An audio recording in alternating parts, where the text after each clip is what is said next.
Humanity has just witnessed the biggest and most shameful fraud check in the history of combat sports. Andrew Tate, a man who swore he was a top-level legendary kickboxer, stepped into a fight against a clumsy YouTuber and was shamelessly beaten and humiliated. Yes, this man completely outclassed Andrew Tate with no chance whatsoever. I already made a video on this channel explaining that Andrew's entire career, and the way he talks about it, is nothing but a complete lie. A lie he fed to naive fans. And the fight against Chase DeMoor showed how things really are. Even before the fight, during the stare-down, Tate flinched from the slightest movement by Chase as if he had been electrocuted. Meanwhile, Andrew's fan base claimed that this was actually a good thing and that he was demonstrating unreal reflexes. In reality, it became obvious at that very moment that Andrew realized he had lied himself into a corner, causing his nervous system to be completely overloaded. That nervousness and anxiety carried over into the fight. Tate started the bout by throwing jabs to the body while not moving his head at all. Because of that, even such an awkward boxer as Chase was easily able to counter Tate's punches. Andrew is obviously not a world champion like he claimed. At best, he's an aging amateur who occasionally hits pads. And like an aging amateur, he continued to throw jabs to the body because he had absolutely no idea how to land a punch to the head of a boxer who was backing up with extended arms. A basic distance closing combination, a double jab followed by an overhand, was completely beyond the understanding of the legendary champion Tate. So he kept pounding Chase's body, while Chase not only started catching Tate with punches, but quickly realized that he didn't even need to punch back much at all. Essentially, Tate posed no threat to Chase from the very first round, which is why Chase decided to simply hang on him in the clinch to completely exhaust him. Of course, Tate, being a multiple-time world champion, understood what was going on, right? No. Apparently, Andrew liked Chase's armpits so much that he started diving into DeMoor's clinch himself, making Chase's job even easier. At some point, it almost looked like Andrew had some kind of fetish for helping his opponent dominate him in the clinch. The way Tate gave up every position in the clinch and willingly allowed himself to be drained is a mistake not even an amateur would make. It's the mistake of someone who has never clenched his fists in his life. Very quickly, Andrew got tired. However, in a strange way, that fatigue actually helped him. Realizing that the real world is different from his imaginary fantasies, he finally engaged in the fight. He began attempting to punch Chase in the head instead of mindlessly pounding the body with a lazy jab. Almost all of the headshots missed, but at least they cooled down Chase's arrogance a bit. But as soon as the confidence from landing a few punches faded, Tate became even more exhausted and once again started searching for Chase's armpit to hide under it. At first, DeMoor caught Tate at that moment with straight punches. Over time, he began catching him with uppercuts and seriously rocking him. And when Tate froze from being stunned, DeMoor followed up with hooks. A couple of times, Andrew saved himself from a knockout in the clinch, pretending he was trying to wrestle. But there were also situations where the referee clearly chose not to count a knockdown. Apparently, Andrew Tate isn't someone the referee particularly likes, and he decided to punish him in that way. By the end of the fight, Tate was covered in bruises and cuts. Absolutely every exchange, if you can even call them exchanges, he lost. Somehow, Andrew managed to get beaten in what should have been the easiest matchup of his life. The absurd part is that when the judge's decision was announced, one judge scored the fight as a draw. Thank God the other two judges gave the win to Chase DeMoor, even if with a strange score. On paper, it might look like the fight was close, but it wasn't. However, that perfectly describes Tate's entire fighting career. On paper, it's one thing, but in reality, it's an absolute lie. And if you still don't fully understand what I mean, let me remind you how Andrew Tate gaslit the entire internet into believing he was a kickboxing champion. In 2005, Tate started practicing martial arts. In November 2008, Tate was ranked 7th best light heavyweight kickboxer in Britain by the International Sport Kickboxing Association, or ISKA. But this is where the problems start. It's hard to find all of Tate's fights. If you count only documented fights, then his record is 25-9. Even if you don't search for all the fights, but only title fights, many are still simply not available on the network. Let me remind you that we live in a time when the first title fight of Joe Louis against James J. Reddick, which took place in 1937, is in the public domain. There is even a version in color. However, anything can happen. Perhaps the records are really lost. So let's look at who he fought in title fights. After all, these are fights for the world title. The first attempt was successful. In 2009, Tate won by knockout in the 5th round and became the English champion of ISCA in cruiserweight. There's no information about the opponent he defeated, except for his name, Paul Randall. In the next fight, Andrew took another IKF British cruiserweight title. This time, more information about the opponent. This is Daniel Hughes, but nothing is known about his merits in kickboxing. The only mention of him is as a boxer. In this sport, he has a record of 12-3. In 2011, an attempt to take a third title was not successful. Tate was already the English ISCA champion, but wanted to take the vacant world title. This was prevented by Jean-Luc Benoit, a man about whom there is not much information, but all of it is polar. One resource says that Jean-Luc Benoit is a fighter with a record of 2-1. Out of 3 fights, 2 were against Andrew. The second resource says that at the moment his record is 31-13, although it's most likely the truth is in the middle. The rematch was organized immediately, where Tate won by knockout in the 8th round, after which a title drought set in for him. Andrew will lose 3 title fights. First, he lost a decision to Vincent Petitjean, a fighter with a blurred past. One resource says that his record to date is 2 wins, 2 losses. Another resource says that he has 60 wins and 5 losses. But the problem is that the same resource says that he's 190 centimeters tall. That is, he's as tall as Tate. You may have already noticed, but let's just say he is slightly lower than Andrew. In other words, you cannot trust this resource 100%. The second consecutive defeat in the title fight occurred in 2012 against a serious opponent, the Armenian Sahak Parparian. This is the first opponent in Tate's career, the level of which is not to be doubted. His record is 50-14. But most importantly, during his career, he managed to fight with really top opponents in the best promotions in the world. For example, he managed to defeat Jason Wilness at Glory, who will become the champion there in the future. But Sahak himself failed to win the title, as he lost in the final of the tournament to Alex Pereira. Tate's last title loss came the same year against Francis Gray, an opponent with a level below the previous one, but he managed to knock out Andrew with a knee. In 2013, Tate apparently changed his approach to fights and managed to revenge his defeat to Vincent Petitjean, for which he became the ISCA World Full Contact Light Cruiserweight Champion. Following him a year later, Andrew fought for the title against Wendell Roche, an unremarkable fighter who did not fight in serious leagues. His record seems to be 53-22, but finding his wins is many times harder than his losses. However, Andrew told his audience the victory over him was an incredible achievement, because he was the first to knock him out. Yes, this is true, but this achievement is not so impressive given the fact that Roche had almost 20 defeats at the time. This ended the title win streak. Young Ibrahim El Bustati managed to take the Infusion Live World Light Heavyweight title. But if you notice, wherever Tate talks about his kickboxing past, he always puts the emphasis on his ISCA titles. What is ISCA?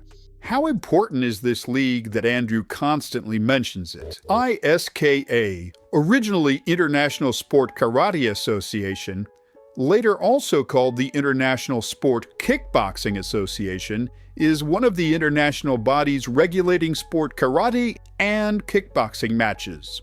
ISCA is heavily influenced by karate. The pool of athletes competing in this very narrow fighting style is nowhere near that of boxing or kickboxing. These types of kickboxers typically do not do well in MMA. Because of that, Tate himself lost at the amateur level in MMA. Successful representatives of this style can be counted on the fingers of one hand. Michael Page and Raymond Daniels are now active. Most kickboxing and Muay Thai legends, top fighters or prospects, have not even participated in ISKA events. These tournaments are rather semi-professional for those who could not get into the major leagues. For example, the same Raymond Daniels was repeatedly beaten in Glory, which is the main promotion in our time.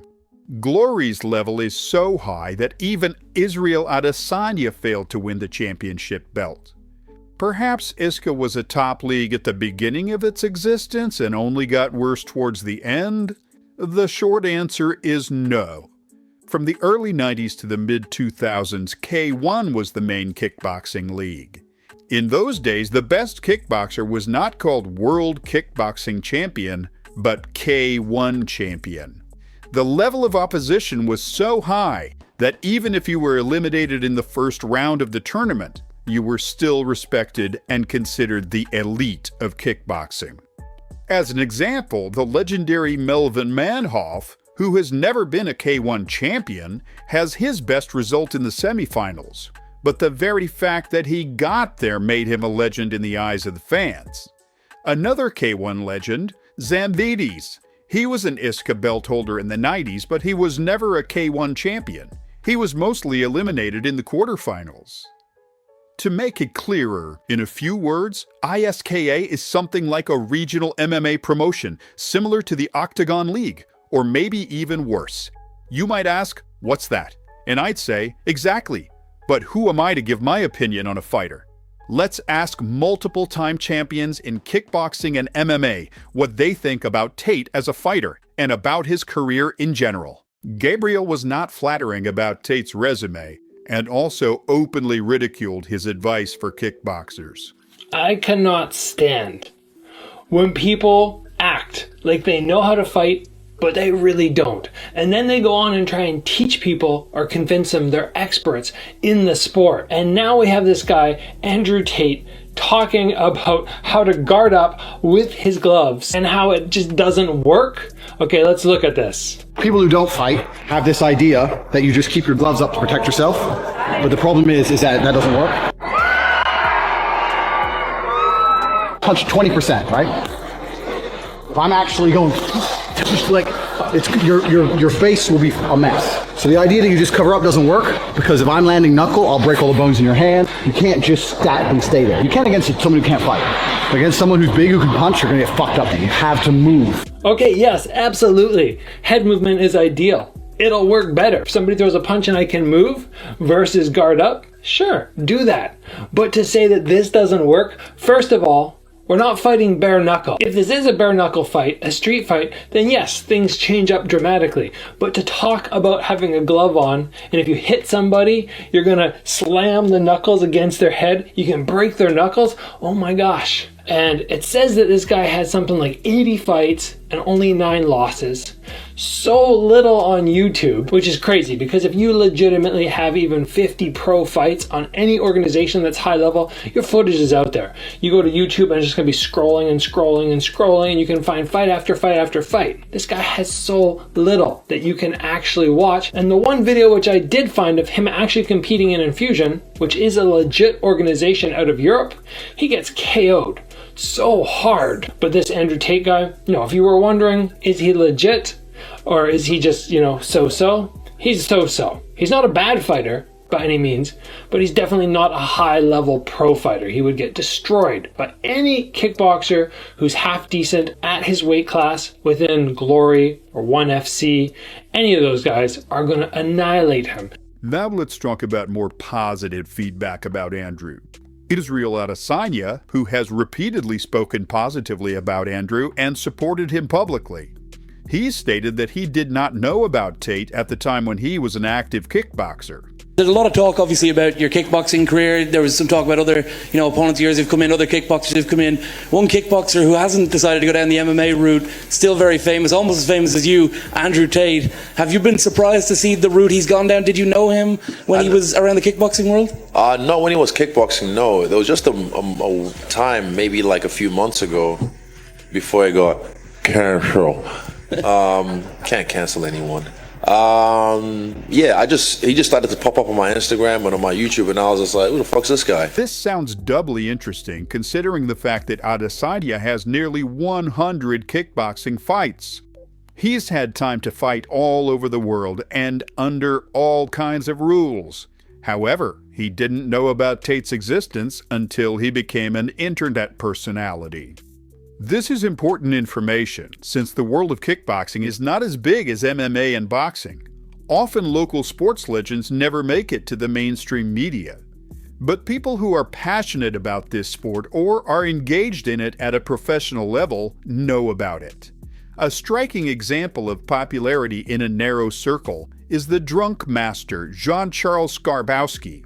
Perhaps this name doesn't mean anything to you, but in the world of kickboxing and Muay Thai, he's known to everyone for his interesting personality and high-level skills. He even helped UFC legend Georges St-Pierre improve his skills in stand-up. However, maybe Tate's prime wasn't that impressive, but maybe his skills actually improve after retirement? After all, he himself says he's been training constantly, which allowed him to have 3 more fights after officially hanging up the gloves. Let's start in chronological order. So we'll see if Tate's form has improved, as well as whether the opposition has gotten better. Miralem Akhmedi versus Andrew Tate. What you're seeing is Andrew Tate's classic fight after retirement. The opponent is 2 times smaller and looks like someone's uncle who got lost on the way home. It's clear that he doesn't know what fighting is, but even he understands that constant pressing is key to defeating Tate. However, the kick that flew near his nose convinced him that there was no need to continue the fight. Julian Strigariu versus Andrew Tate. In this fight, we see more technique from Tate, only because the opponent decided not to give up from the first punch on the block. Let's ignore the size and physical shape of Julian. In general, you can ignore everything except one moment. Here, Andrew demonstrates a non-standard way of controlling distance. Tate measures the distance and simultaneously lures his opponent for a counterattack. Yes, he did it with his feet. In boxing, this technique is useless, but that's not the point. Tate has demonstrated that he can mask distance control and counterattack in a non-standard way.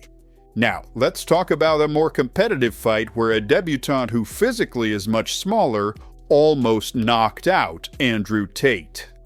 Cosmic Lingurar versus Andrew Tate. Even in his prime, Tate's style had one major gap. He always needed space to attack, and when you take it away from him, Andrew becomes helpless. This was understood by his opponent, Cosmic Lingurar. Despite the debut, he immediately, fearlessly decided to press Tate, thanks to which he rocked him in the first seconds. Andrew skillfully recovered in the clinch, but immediately made the same mistake. He again threw a push kick to create distance, for which he was immediately punished, but not as hard as at the beginning of the fight. Andrew was ready for the third same attack. He eats the right overhand twice. The third time he managed to dive under it. The young Cosmic Lingurar quickly realized that the overhand would not work, so in the next attack he focused on the left hook. He deliberately stepped in with a straight punch to put his feet wider for the hook. He hit hard, but connected not with his fist, but with his wrist. It's noticeable that these attacks took a lot of strength from the debutante. He does not skillfully spend his gas tank, unlike Andrew, who waited out the early storm. And he began to treat the opponent's body with kicks to completely knock out the remnants of cardio. Due to fatigue, the overhand attacks became too obvious, but it's amazing how the debutante simply outstrikes the 4-time world champion. By mid-round, Cosmic's attacks had become very sloppy, with Tate skillfully timing his punches between his punches. Although Andrew counterattacked well, he painted himself into a corner. It's clear that Tate is also a little tired, although he masks it. Otherwise, how to explain that the kick with which he should have pushed the opponent pushed Andrew himself away? Therefore, he did not take advantage of the next unsuccessful attack of the opponent. As soon as Andrew notices that the guard stopped the enemy's attacks, which he says doesn't work, people who don't fight have this idea that you just keep your gloves up to protect yourself, but the problem is that he gained confidence and began to attack harder himself.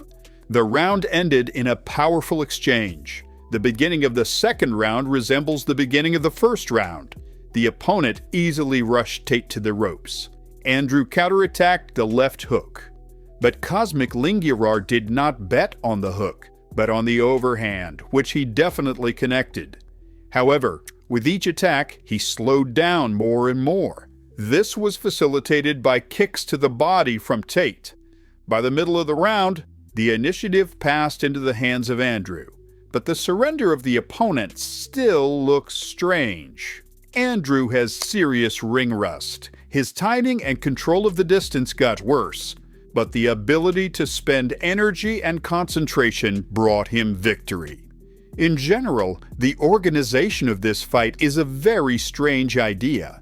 Who allowed the debutante to fight with the 4-time world champion who has almost 100 fights under his belt?